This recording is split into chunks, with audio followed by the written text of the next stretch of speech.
आज मी तुम्हाला खूप छान असे रंगोली स्टेन्सिल्स दाखवणार आहे. काही काही लोकांना काय होतं, रांगोळी येत नाही व्यवस्थित काढता, तर त्यांच्यासाठी हा बेस्ट ऑप्शन आहे.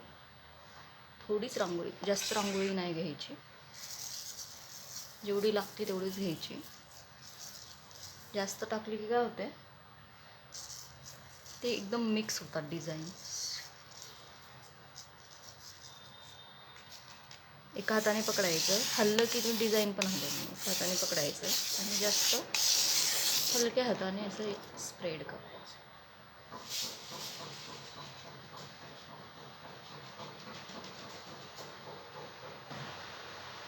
ही एक दुसरी डिझाईन आहे माझ्याकडे. त्या डिझाईन्स मार्केटमध्ये इझिली अवेलेबल आहे. तुमच्या आवडीप्रमाणे तुम्ही चॉईस करून त्या घेऊ शकता.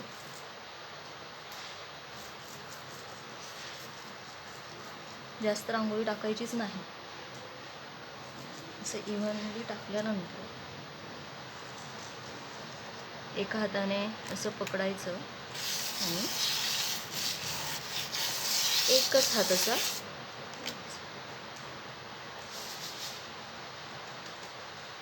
खूप छान छान अशा डिझाईन आहेत. आता ही डिझाईन एकदम बेस्ट दिसते बघा, आणि त्यात व्हाईट बॅकग्राऊंड असल्यामुळे आपल्याकडे आपण जो कलर यूज करत आहे एकदम बेस्ट दिसेल. आणि बघा, आपण एकच कलर वापरतोय, एका कलरमध्येही ती एकदम सुरेख अशी दिसते. खूप छान ऑप्शन आहे. कोणाला रांगोळी येत नसेल, नवीन असेल, किंवा आपण डेली आपल्याला रांगोळी ही काढायला लागते आणि छानही दिसते रांगोळी अंगणात काढल्यानंतर, देवासमोर काढल्यानंतर, तर यामध्ये आपल्याला यापेक्षा छोटेही स्टेन्सिल्स किंवा साचे मिळतात. कमी टाकायचे, जास्त टाकायचीच नाही, आणि इव्हनली स्प्रेड करायचं.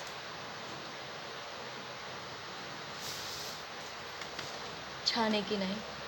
खूप छान दिसते ही डिझाईन. ही एक डिझाईन आहे माझ्याकडे, ही पण अतिशय सुरेख दिसते काढल्यानंतर. बघा तुम्ही, जास्त रांगोळीची गरज नाही आहे. कमी रांगोळीमध्ये पण खूप छान अशी रांगोळी काढू शकतो, आणि ही दिसायलाही छान दिसते. वेळही कमी लागतो.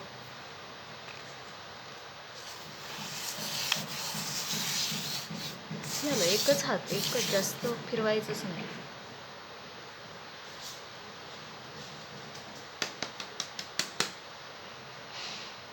छान आहे की नाही? Thank you for watching. Like, share and subscribe my channel.